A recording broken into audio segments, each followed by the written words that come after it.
Hello, everyone. Welcome to Genealogy Adventures. I'm Brian Sheffy. And I'm Danya Williams. Hi, everybody.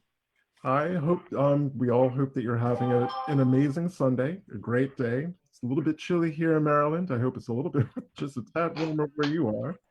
But thank you for spending the next hour with us. And really, really pleased to introduce the author and playwright Calvin Alexander Ramsey, who has very graciously stepped in at the last minute because we unfortunately had scheduling snafu with the guest who is originally supposed to be on today. So Calvin, thank you so much for coming on the show. And again, just really looking forward to talking about the Green Book with you, and specifically about your wonderful children's book called Ruth and the Green Book. Okay. So again, thank you and welcome to the show. And well, thank you. My first question is, and if you'd like to talk a little bit about your background too, that would be awesome. Yeah, I'd love to hear more about that. Let's do that first. Let's do that first. True, because you have an incredible background. You've lived in many different parts of the United States. You've worked with some really cool organizations, and I think our audience would really like hearing about that. Okay. Well, I started off in Baltimore, not too far from where you two are located, and my father's union went on strike when I was 9 years of age, and he moved the family down to his father's home in North Carolina, 30 miles outside of Durham, and I ended up growing up there. And then from there, I came back to Baltimore after high school to further my education, and then from there, I ended up going out west, to California, and from California, I went to the Virgin Islands and St. Croix and St. John, and from there I spent a couple of years up on Martha's Vineyard. My mother called these my adventure years, and so then I guess I had to grow up, and I went back to North Carolina. I got married, and then I moved down to Atlanta. And at this time, I was in the insurance business, for a long time, almost 30 years. And then after 9/11, I, always wanted to write and tried to write earlier in my, life, and things just were not falling in place. But after 9/11, I was on the board of Emory at Emory University in Atlanta, rare books and manuscripts, and all this research material was there. And from there, I was able to start pulling things together. And most of my work is based on research, and it kind of sprung from that. Okay. So your Ramseys are from just outside of Durham. Did I hear that correct? Yes, sir. Yes, sir. A little small town called Roxborough, and that's where my father's from. His father and his father before that. My mother's people are from Southern Virginia, around Danville, South Boston, but they met in Baltimore. Okay, well, that's going to be a conversation for another day because I have Sure. Okay. in North Carolina. So again, another case of it being a very small world. Oh, you have roots there in North Carolina yourself? Part of my mother's paternal side of the family comes from all over North Carolina, principally Northampton County, but Halifax.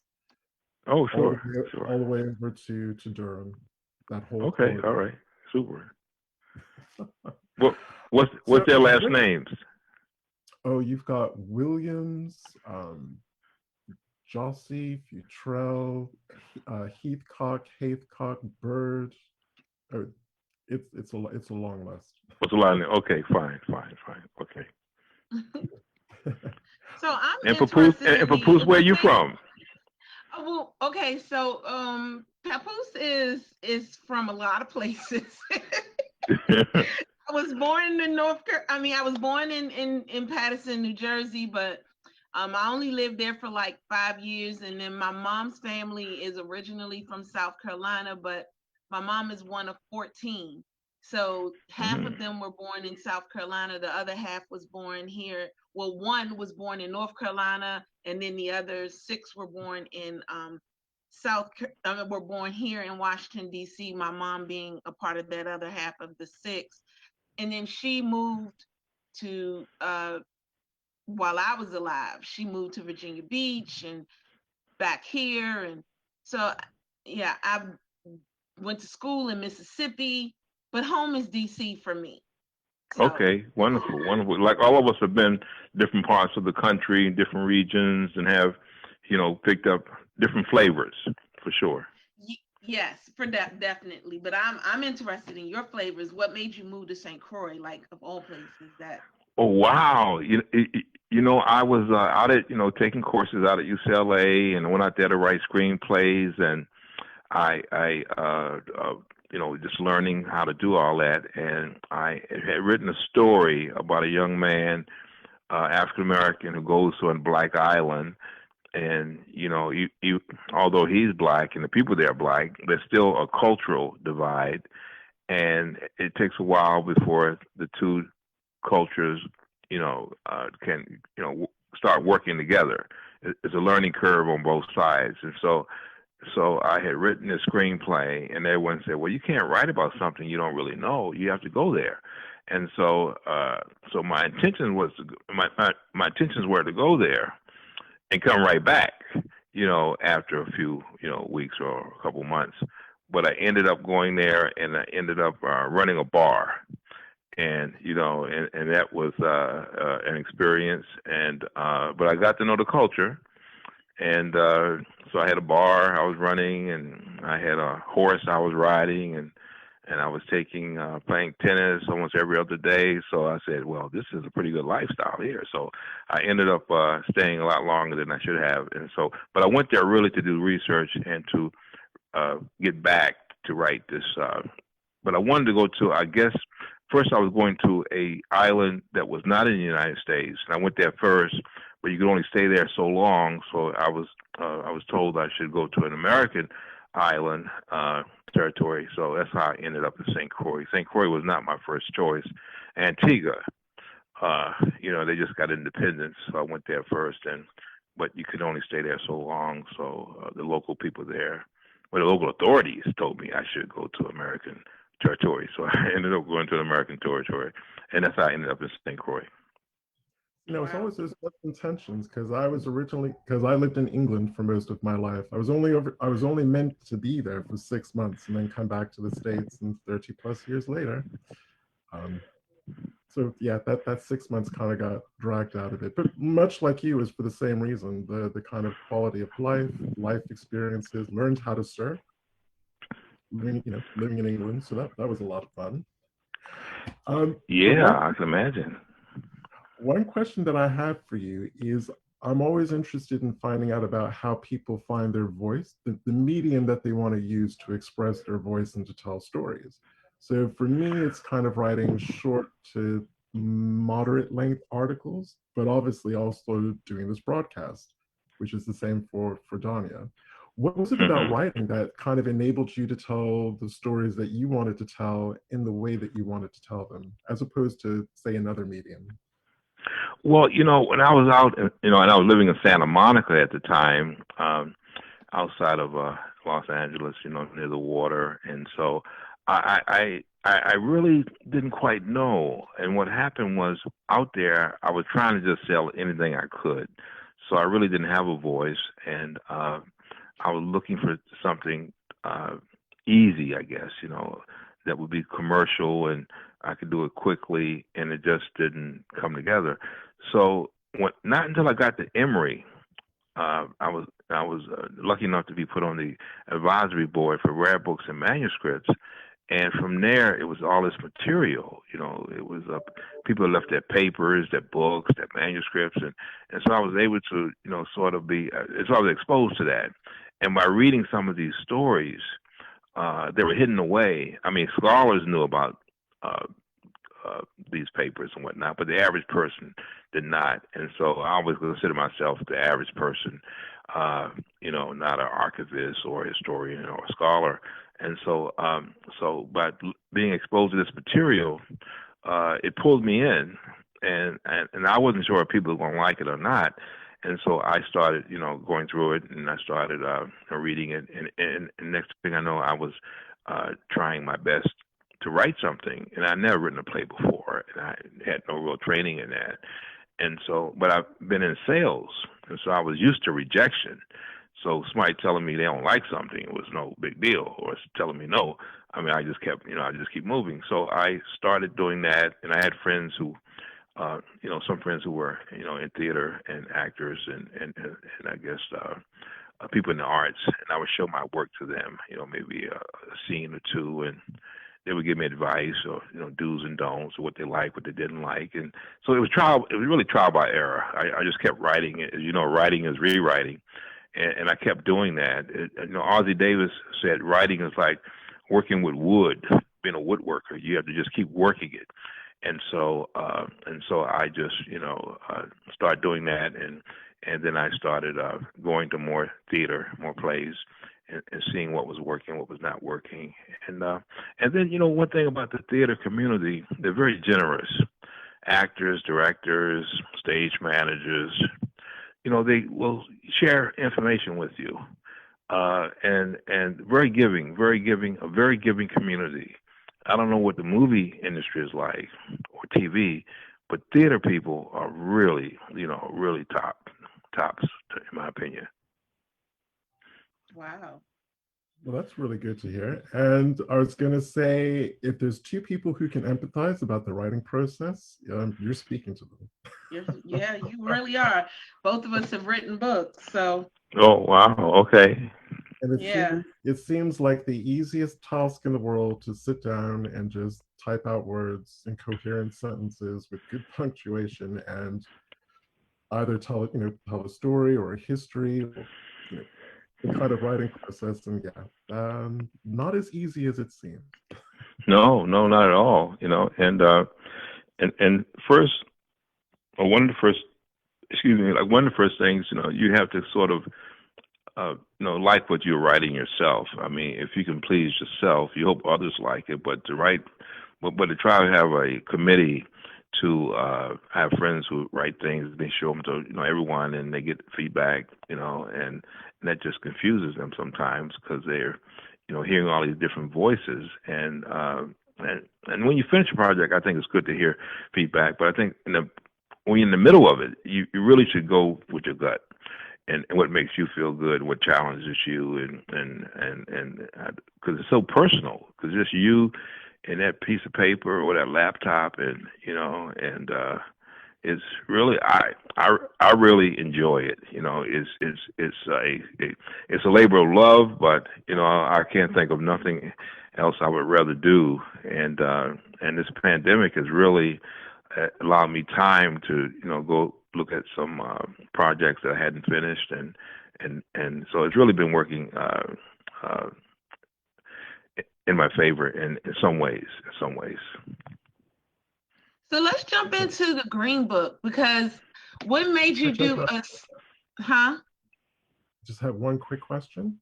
Okay, go ahead. Just because Calvin, you actually write both plays and books, and I'm again just curious, how do you decide, one, the kind of stories that you want to write, or the kind of material that you want to write about, and two, what makes you decide whether it's good for a play or good for a book? Well, the stories kind of fall on me. When I was at Emory, this researcher, he brought in a book. He brought in a suitcase that belonged to a lady named Bricktop, who was in Paris between World War I and World War II. At the same time, Josephine Baker was there, and I said, "Well, who's Bricktop?" He said, "Well, look in the trunk." And I looked in there, and I saw letters from, Jackie Robinson and Ralph Bunche, and just different personalities of their era. And she was an African American woman. I said, "Well, she must have been doing something to be getting letters from people like Jackie Robinson and Ralph Bunche." And so I explored that, and that kind of pulled me in, that particular character, and I ended up writing. And it was a musical, which I don't read or write music, but I wrote the book, and then I had a choreographer come in, and I had musician come in and do the music.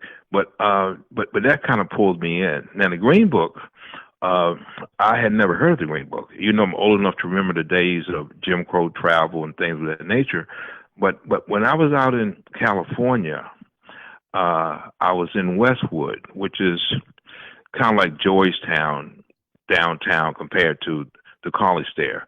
Westwood is a shopping area, you know, that you probably know.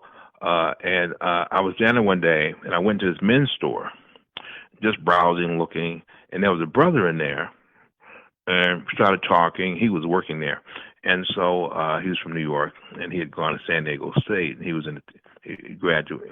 He was a theater major, and so we got to talking, and you know, and I became friends, and I met his girlfriend, and so they were my first LA friends, I would say.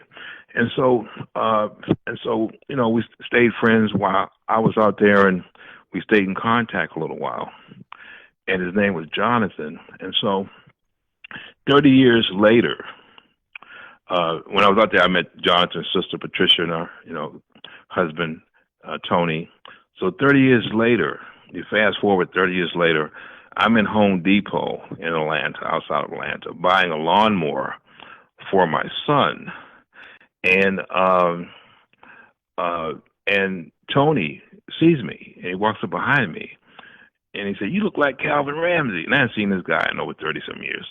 And he said, "You know, I married Patricia. We have 8 children now, and you got to come by the house." And we were, you know, and I do that. And so I become Uncle Calvin to these 8 children. And so the oldest boy, little Tony, a year later gets killed in a car accident. He's fixing a tire on the side of the road, and 2 police officers stopped by to help him out so he wouldn't get hurt. And someone come flying in the road, and they run over the police officers and little Tony, killing little Tony and breaking the 2 police officers' legs. So there's a funeral. Little Tony's grandfather comes down from New York, and we all in the backyard. And after the service, and the grandfather looks right at me, because, you know, the men are in a circle talking, the women in a circle, you know, talking. And so he looks right at me and said, "This is my first time in the South, and I was looking for a Green Book." And I said, "What's a Green Book?" And that's how the story came to me. And on the dedication page of my children's book, Ruth in the Green Book, I dedicated the book to little Tony and his, you know, family, because that's how I was introduced to the Green Book. But if I hadn't gone to California, if I hadn't met Jonathan and his family, and 30 years, and Big Tony, and 30 years later met, you know, Big Tony again, and met Patricia and the kids and little Tony, I probably would have heard of the Green Book eventually, but the way I heard about it was so dramatic, you know, I just felt like I had to do something with it. And so I wrote the play first, and the children's book came second. So that's how the Green Book came into my life. Wow. So is the play still is it still being done? And if so, where is it being done? And also, is the book still available? And if so, where is it available? Oh yeah. The book is you know, and the book has sold 130,000 copies. Isn't that amazing? Yes. God. And so my publisher is, you know, we're shopping the film rights to make it into an animated film. My publisher is out of Minneapolis, Lerner Publishing, and Adam Lerner, the son of the original person that started Lerner Publishing, is in charge of the publication now, the company. But before that, he was working for a different company, and they adapted another book, you know, Shrek, was a children's book, and Adam worked on that project, and they made that into a animated film with Eddie Murphy and Mike Myers, and I think Chris. Oh God, Chris that's Farley. my favorite movie. Yeah. So we're hoping that we can do something with Ruth in the Green Book, but that was the play was just finished a run before the pandemic hit. It had just finished a run at the Ensemble Theater in Houston, Texas, before that, it was in Cincinnati. Before that, it was in Chicago. And before that, it was in Atlanta. And it's going, where it's going next? Well, they're doing it here in Sarasota. But right now you can't do much.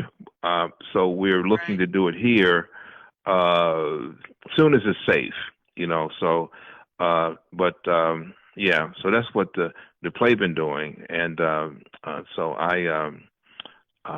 yeah. But I've written other plays too, So I've written, like 12 other plays, and so they have a reading of the Green Book play here. They're doing it in February. I have a play that's going to be zoomed in Hilton Head. It's a musical on Johnny Mercer. He's the guy that wrote Moon River, Days of Wine and Roses, Satin Doll with Duke Ellington.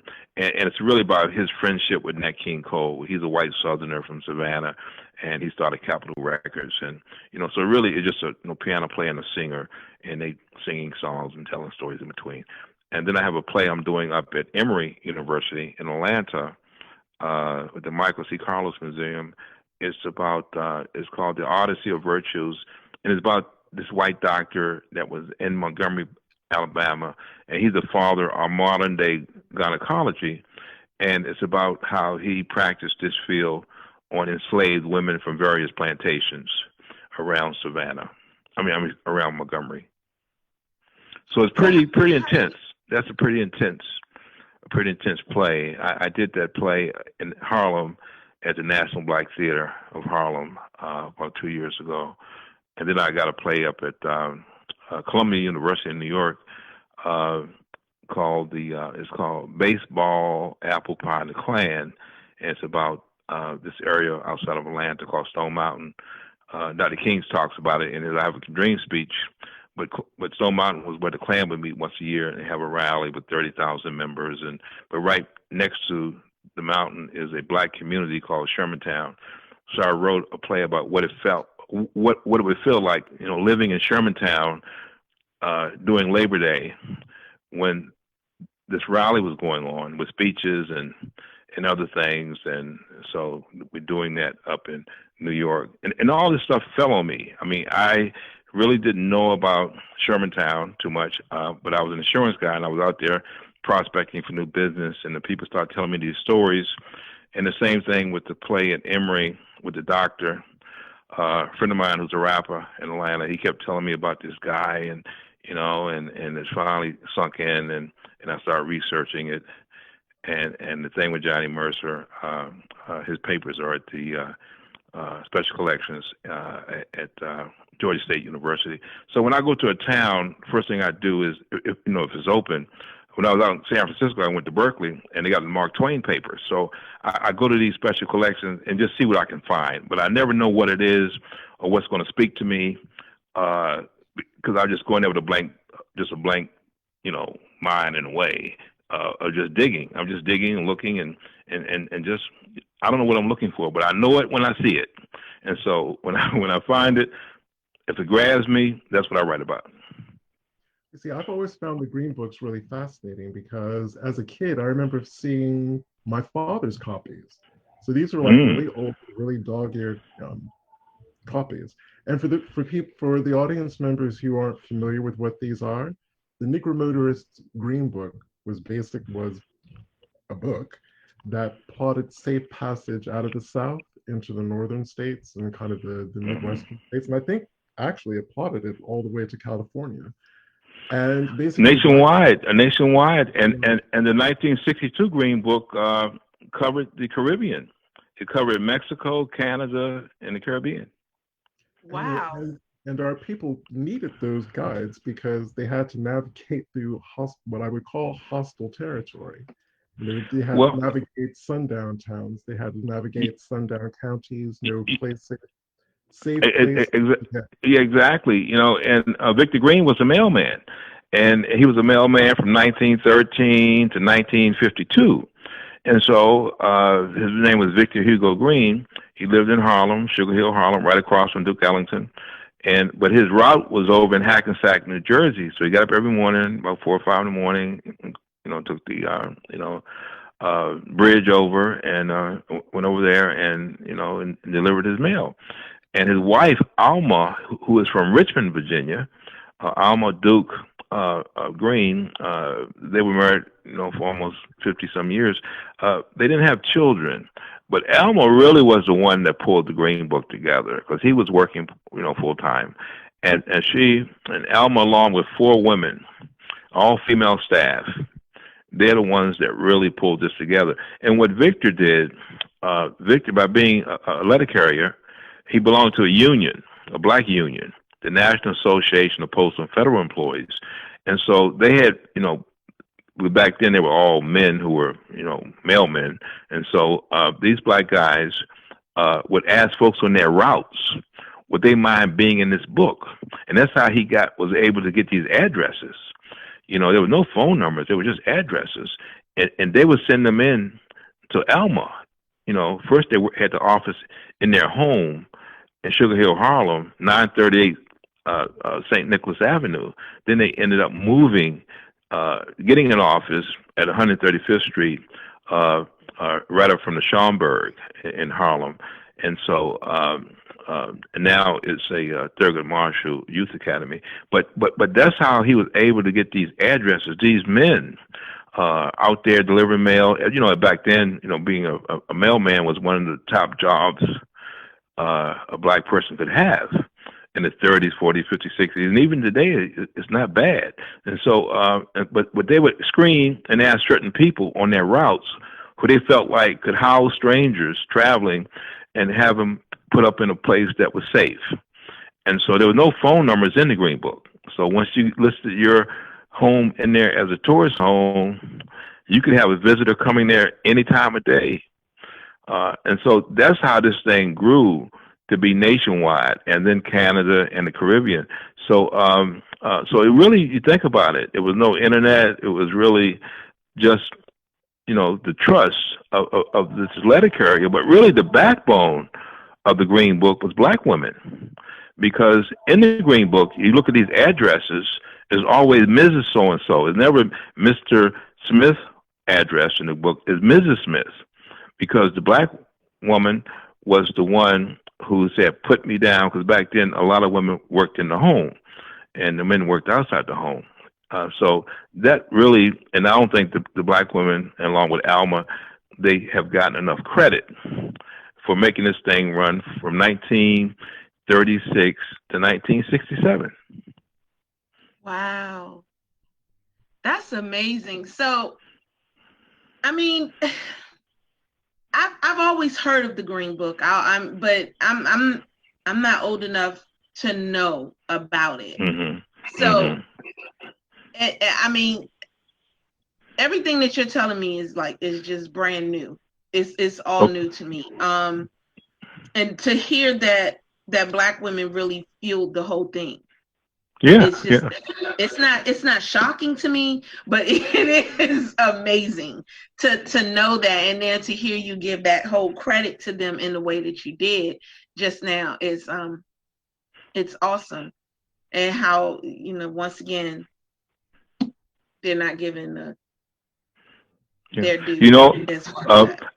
I went to every April, the Swan Gallery in New York, on East 25th Street, they have an African American memorabilia auction.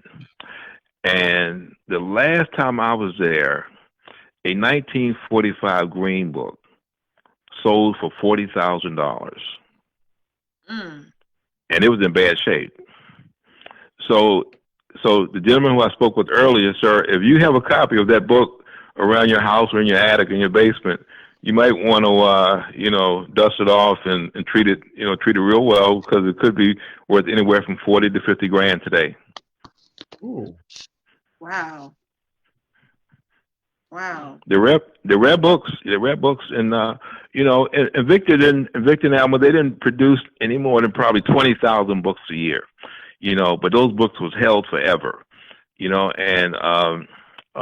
it was a treasure. And it was not just the South, but it had addresses in there in San Francisco, Boston, Maine, pretty much everywhere there was a black letter carrier delivering mail, and there was black people on this route, there was activity. There was activity. And now it's a whole, cottage industry now. Every time I look around, there's an article here, an article there about the Green Book, and it's just pretty amazing when you think about it. Because this guy was, and his wife, they were just a team, and national, I mean, people helped him out a lot, a Jewish printer printed the Green Book for the first 20 years. Then Victor and Alma moved their business to another printer because they needed something a little more, I guess, elaborate, a little more detailed. But when I did a talk in New York, the son of the printer came. He was in his 90s, and he remembered the day that Victor Green walked into the office. They had no other black customers, and he remembered the day he walked in, tall gentleman with a suit and hat on, and and dressed, and and there was a couple printers on the machines who did not want to do the job because he was black. But the owner said, "You guys work for me, and this is a good order, and we're going to do this job." And so that was, and this guy remembers that day. He remembers that. So And so when I give my talks, I bring all that in. And there's so many stories. The warmth of other sons. They mentioned the Green Book in that publication, and I think Toni Morrison has mentioned it in one of her books. And so it pops up here and there. I have Warmth of the Other Sons, and that's where I've heard this, because I've read Warmth of the Other Sons, and that's where I knew I heard the name of this book before, and that's where it is. So I just want to make sure I heard something correctly. So the color of their green wasn't good enough for printers because they were black. Well, these printers they weren't Jewish printers. They were working for a Jewish man. They could have been new immigrants, or they could have been, just regular, white guys who were prejudiced. They did not want to do the book because this was a black man. But the owner of the shop, because his son was there, and the son said he had 4 or 5 other brothers who worked there as well. And his father said, "We're doing this job," and they did it for over 20 years. And you remember when Victor Green finally moved the business somewhere else, because it was such a big order. 20,000, 30,000 books is a big order for. And his book, came out annually. It wasn't a monthly type situation. It was an annual book, and Victor and Alma would collect this material, all the time. Now, Wynton Marsalis, the jazz musician, his grandfather had a SO service station in New Orleans, and the SO service station sold the Green Book. It was one of the places where you could pick up the Green Book. And people say, why would SO do this? And then I have to go back, because we all know that John D. Rockefeller Sr. started Standard Oil, and SO is one of the brands with Standard Oil. As a matter of fact, Standard Oil stands for SO, but the way they spelled it back then on the gas station was ESSO. Today is ExxonMobil. So Rockefeller, the original Rockefeller, John D. Sr., he married into a family of abolitionists from Massachusetts who had, moved to Ohio, to the Western Reserve area, and that was considered the West back then, moving to Ohio. And so he married this young lady, and her family were abolitionists, and her father was a Congregationalist minister. And so, but they were also, when they was in Massachusetts and Ohio, their home was part of the Underground Railroad, and that's the family he married into. And so, by marrying into that family, I feel as though he was enlightened. If he wasn't enlightened before that, he was enlightened after he married her. And their last name is Spellman. So the college in Atlanta is named after John D. Rockefeller's wife's family. Well, I want to interrupt you really quick, because you said a surname that's throwing me off right quick. I need to make sure that it's a surname and not, you said John E. Senior. Is that a surname, or is that a just like senior and junior? That's a senior and junior. I'm saying John D. Rockefeller Senior. Oh, okay. Because I was okay. And so, I thought it was a surname.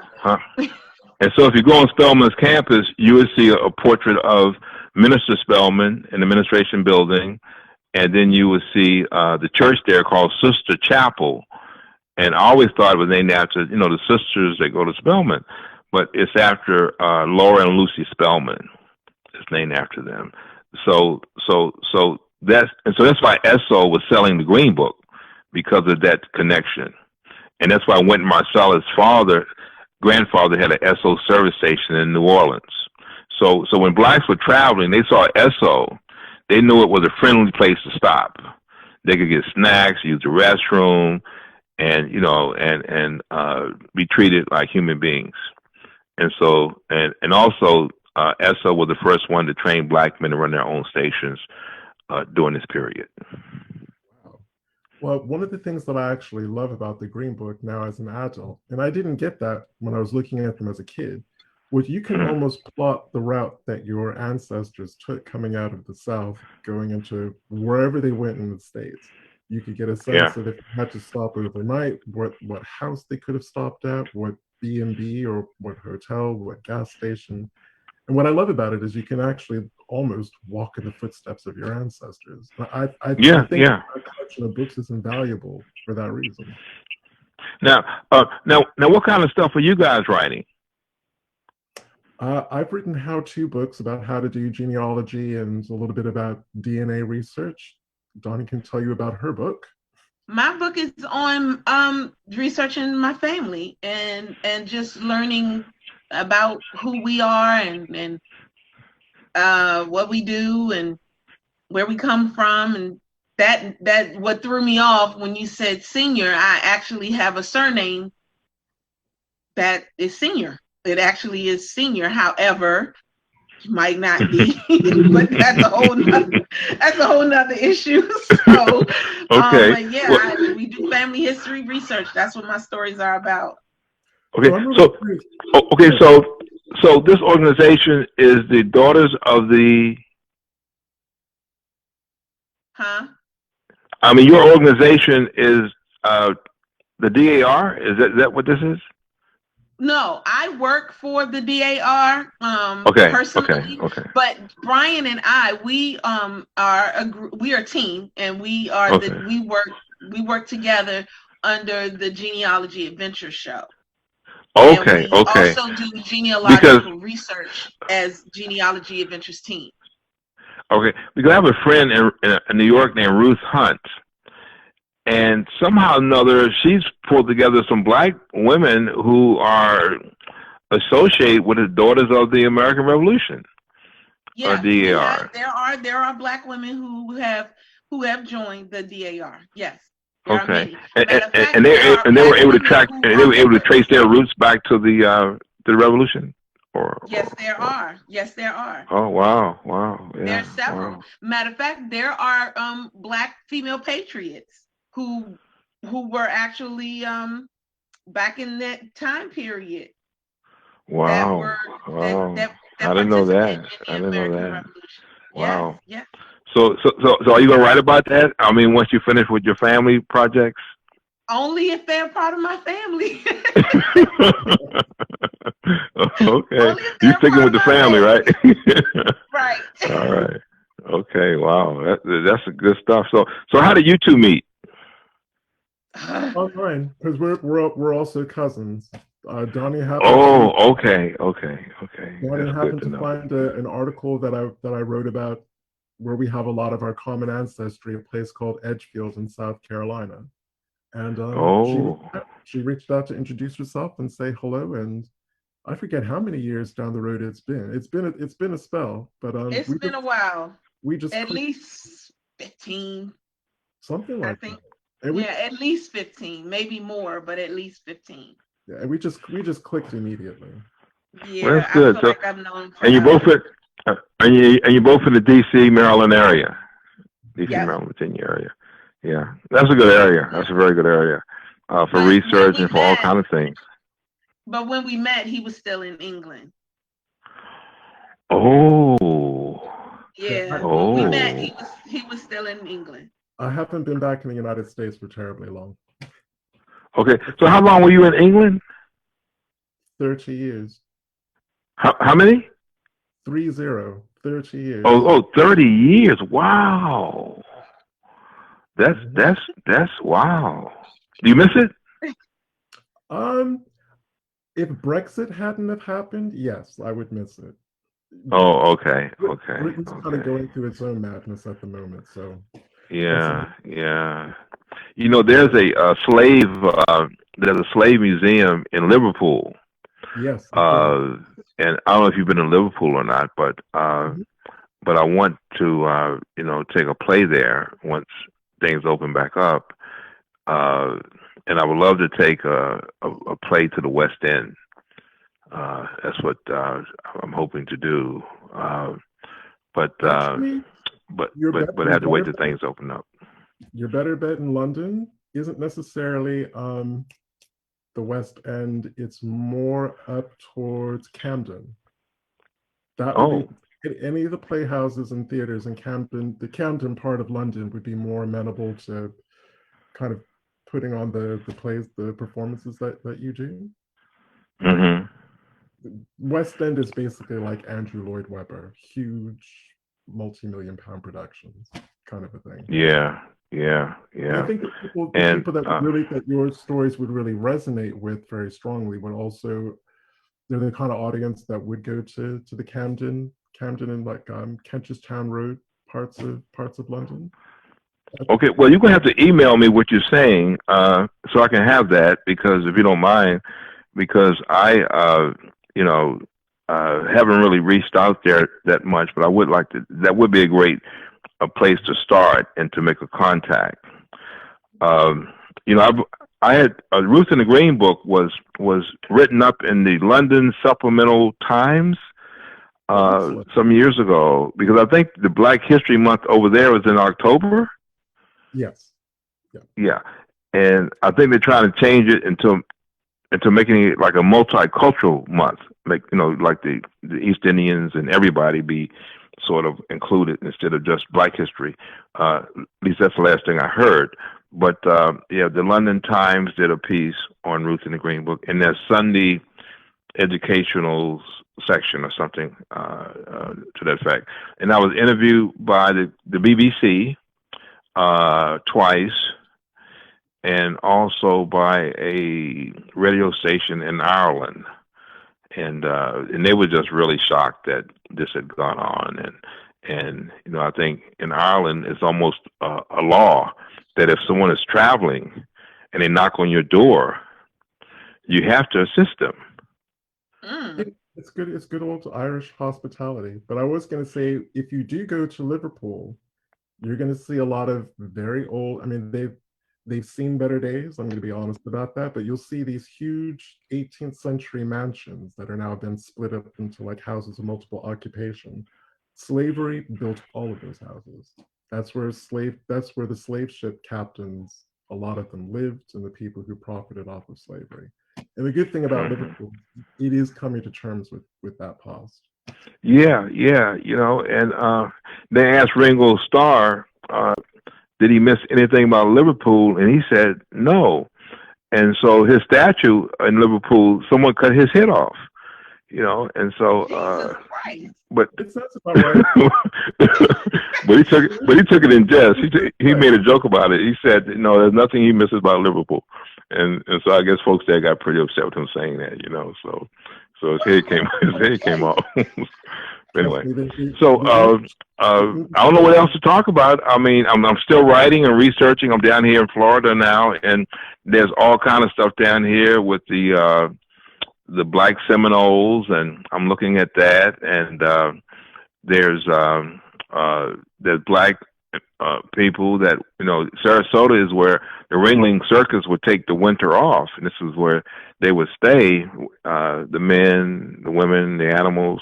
And the Ringling brothers, which I think it was 7 of them, and they purchased a lot of property here and all of that. And so, but these circus people traveled, and I was told that they used the Green Book going to some of these towns because they could not stay with the white circus performers and employees.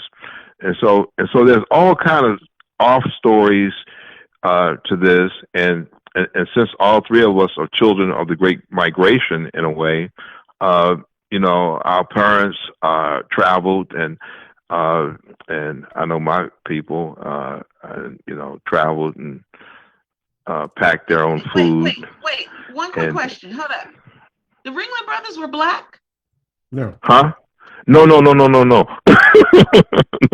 But they had black workers, from here that went with the circus to do, I guess, kind of work like put the tents up and take care of the animals and things of that nature. No, the Ringling Brothers were out of Iowa. They were out of Iowa, but okay. There would be a scoop, wouldn't it, if the Ringling Brothers were black? I was getting ready to say, wait a minute, you confused me. I'm like, hold up. So I'm going to ask you this question, but I think the last few years they were in business, they had a black ringmaster. Yes, I think that was true. And I think what happened was, the animal rights people felt like the elephants especially were being mistreated. And once the elephants had to be taken out of the circus, they said, without the elephants, there is no circus. So they just, I think all the circuses are gone now, for the most Pretty part. much. I think. For the most part, yeah. But yeah. I did want to, I do want to ask you a question, but Brian wants to ask one first, and then I do have one question that I want to ask you because, God, this show is almost over. So going back to the Green Book, the children's book, if you could just talk a little bit about what are the challenges in writing about something that is, one, either entirely unknown, or two, very complicated, but writing it for a very young readership. Yeah, I really didn't know a lot about children's books. I have 3 kids, but they, they've grown. But and growing up myself, I didn't read children's books. I have 5 sisters and 2 brothers, but I read comic books and Zorro and things of that nature. But I wasn't really into children's books because I guess there were no children's books of color when I was around. But I just didn't do that. So what happened was I was watching this lady on television, this black woman, and Betty Stroud, and she's written numerous children's books, and she was on PBS talking about the world of children's books and for young readers, because there's some children's books that are chapter books for older readers, and she was talking about how children really need to get information at an early age, and there were not enough black authors and illustrators doing children's books, because of all the book sales, that's the only book sales that never went down because of the internet and ebooks and things of that nature, because children want to hold the book, and so those sales have been consistent. But I wasn't thinking so much of sales. I was really just watching this woman on television talking about the world of children's books, and this was on PBS on a Friday. So that Monday, I called down to to Savannah, Georgia, and to the place where she was working, and she was a librarian. And then I called where her book was, where her agent was, and to speak to her agent. And the agent, when I called there, she pretty much, I won't say she cussed me out, but she was really, really angry because, most people don't take unsolicited phone calls or material from people they don't know. And so she just went off, and said, "How dare you call me?" And, blah, blah, blah. And so I just sat there and just let her finish.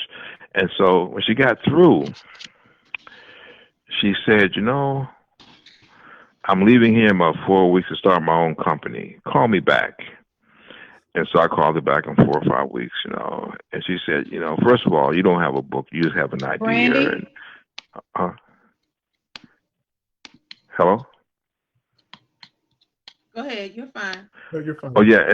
And she said, I really didn't have a book. I just had an idea and it doesn't work like that and blah, blah, blah. Next thing I know, she said, at first she didn't believe the Green Book even existed because none of her friends ever heard of it. And so I had to do some due diligence and send her information that it did exist.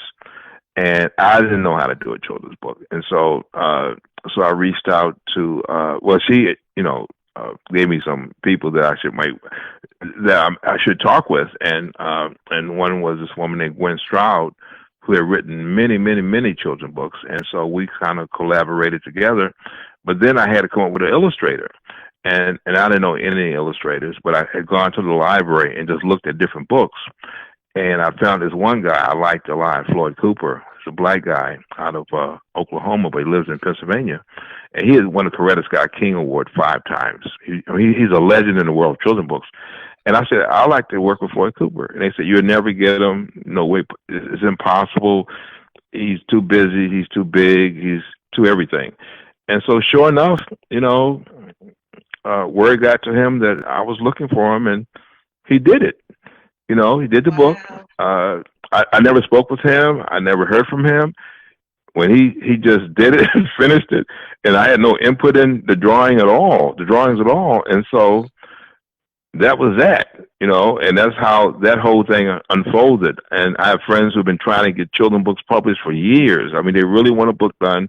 They feel like they got a great idea, and they tried 100 different ways of doing it, getting an agent, not having an agent, just self-publishing, just whatever they could do. They really want to do a children's book, and that really wasn't a burning desire of mine to do that. And so maybe that's why it happened the way it did. And so Floyd and I are working on a new book for next year, and it's really praising Black librarians who never got their due. When you think about the civil rights movement, people aren't aware that, not only were the restaurants and the restrooms off limits to Blacks, but also libraries that weren't in Black neighborhoods. And the librarians were essential workers, for us, and they just never gotten their due. So my new book, children's book, is about, my personal experience discovering a Black library in North Carolina that was basically a log cabin.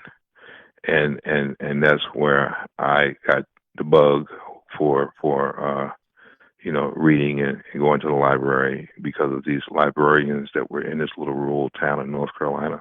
So that's how I got into the children's book field, and it's still wide open. I think if and we all got we work on different things, but you got to get to the kids early. You got to give them material early, and I do a lot of school visits. 2nd grade to 5th grade. I do a lot of those, and I'm still doing some of those with Zoom visits. And so, because they ask questions, and a lot of times these kids have never met a Black author before. Even in major cities. And so you imagine small towns, and it's really a market that's really is underserved. And I encourage everyone, if they have a desire.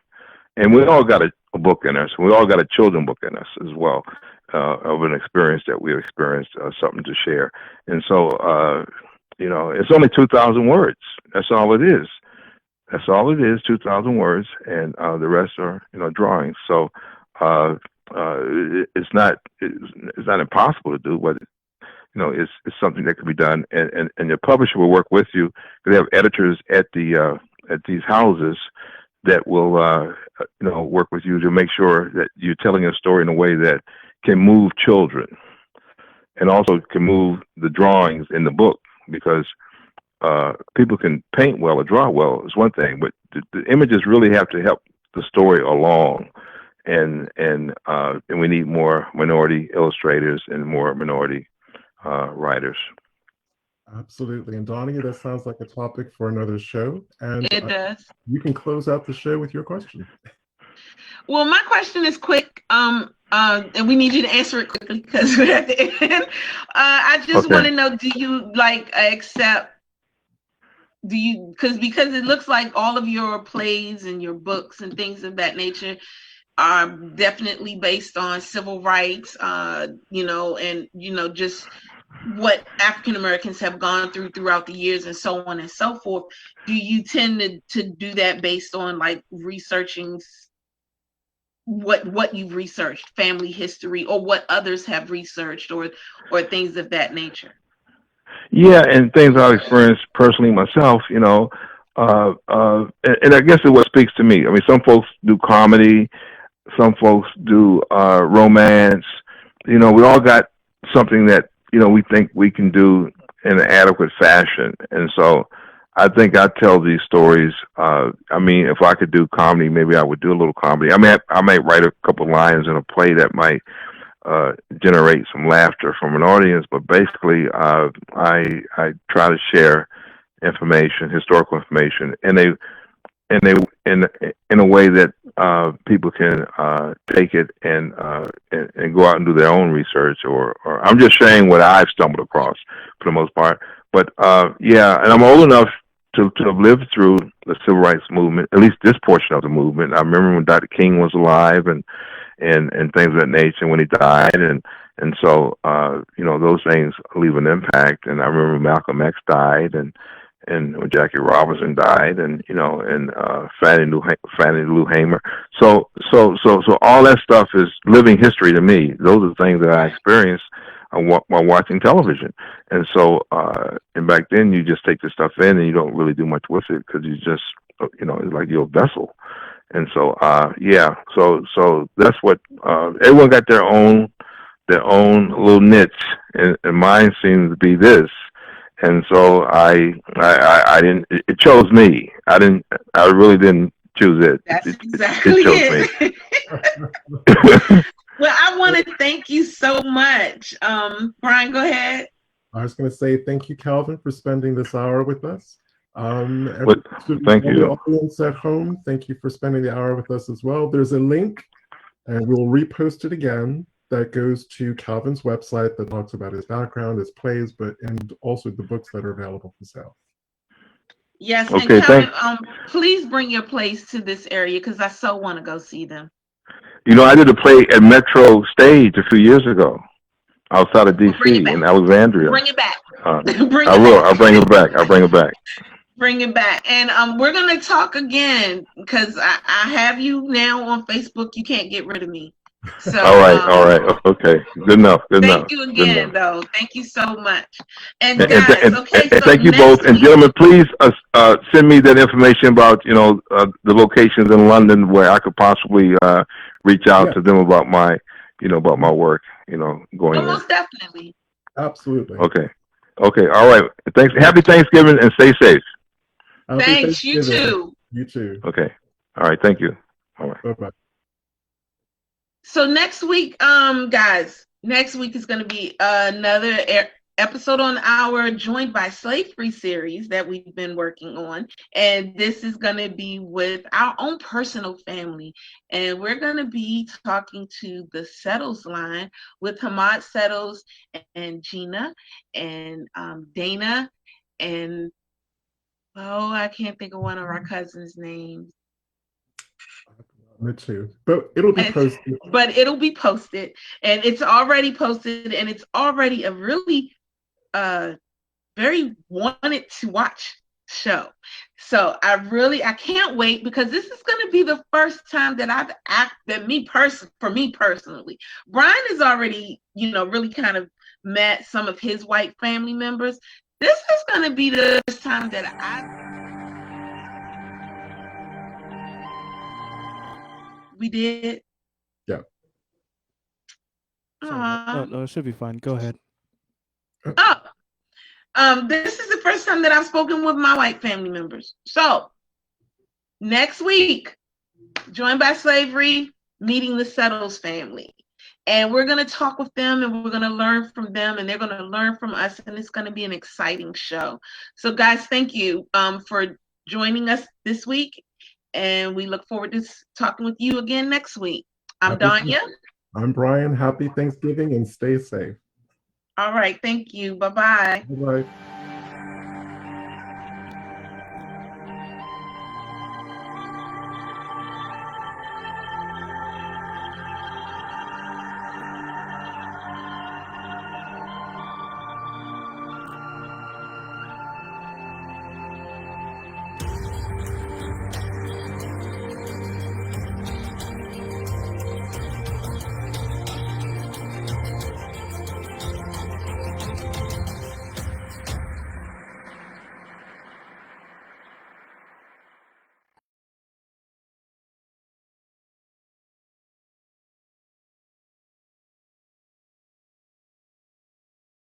fuck is whistle at? Holy shit. Don't tell me we're slipping already. That's right, everybody. Slab Hour. Episode